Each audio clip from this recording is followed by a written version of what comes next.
गुजरात के सूरत में पूर्व कलेक्टर पर 2000 करोड़ के जमीन घोटाले के सनसनीखेज आरोप कांग्रेस के नेता द्वारा लगाए गए हैं। पूर्व केंद्रीय मंत्री और खेड़ ब्रह्मा के कांग्रेस विधायक डॉक्टर तुषार चौधरी ने सूरत के पूर्व जिला कलेक्टर आयुष ओक के खिलाफ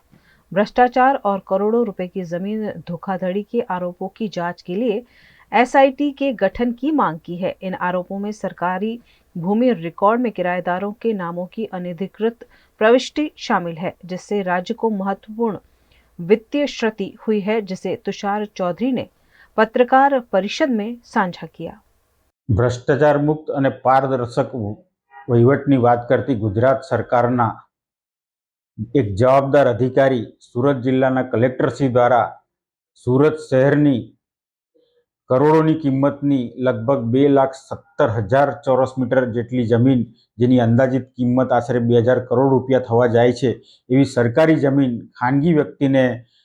પધરાવી દેવાનો હુકમ કલેક્ટરશ્રી દ્વારા જે કરવામાં આવ્યો છે, એ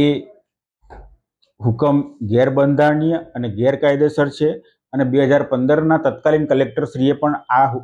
અરજી નામંજૂર કરી હતી। તો કયા કારણોસર ચાલુ ચૂંટણી દરમિયાન 2024માં આ હુકમ કરવામાં આવ્યો, એની પાછળ કયા રાજકીય માથાઓ કે ભૂમાફિયાઓની સંડોવણી છે,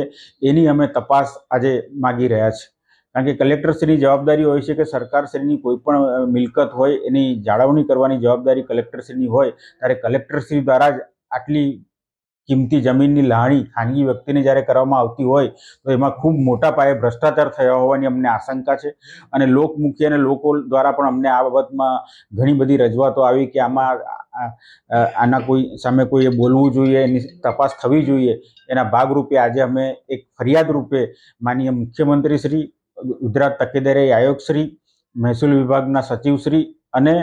સામાન્ય વહીવટ વિભાગને પણ અમે આ